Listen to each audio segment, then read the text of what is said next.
Tako živijo. Kaj imate danes dobrega in zdravega za nas? Danes imamo pa staro ajurvedsko rastlino, imenovano ašvaganda. To je poznana že več tisoč let v ajurvedi, to je tradicionalna indijsko zdravilstvo.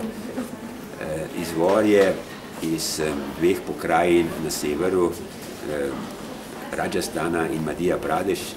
Naša ašvaganda iz Rajasthana in ašvaganda ima največjo moč in potenco, ko je mlada rastlina, ko je majhna, ko stari in ko rada bolj debela, se učinkovitost ašvagande zmanjša in zato nekateri, ki pač uvažajo ali pa ašvagando, je večjo količino dobijo in kupujo ašvagando, ki je večje korenine so in ta moč je manjša, kot pa naprimer pri tem, kjer so mlade rastline iz Rajasthana, tako da je in izvor.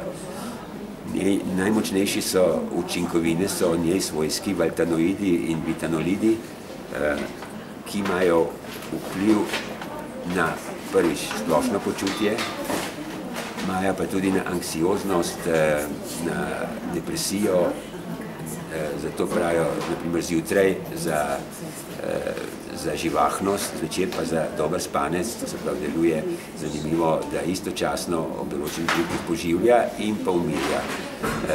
Poleg tega ašvaganda se priporoča tudi za športnike, ker lahko izkoristijo več svoje notranje energijo, svojo moč zaradi te pomiritve.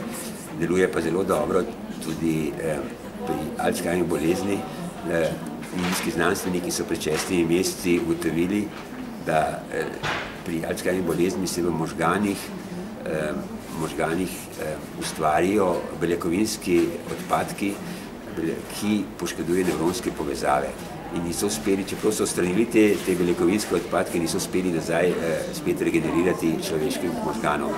Ašvaganda pa so uspeli, da tako vpliva, da spodbuja en encim v jetrih, ta encim pa razgrajuje, posredno razgrajuje te beljakovinske odpadke, ki se skozi kri, skozi telo potem izločajo in celo nazaj so dobili nevronske povezave. To je 6 mesecev stara raziskava, ki je zelo pozitivne učinke.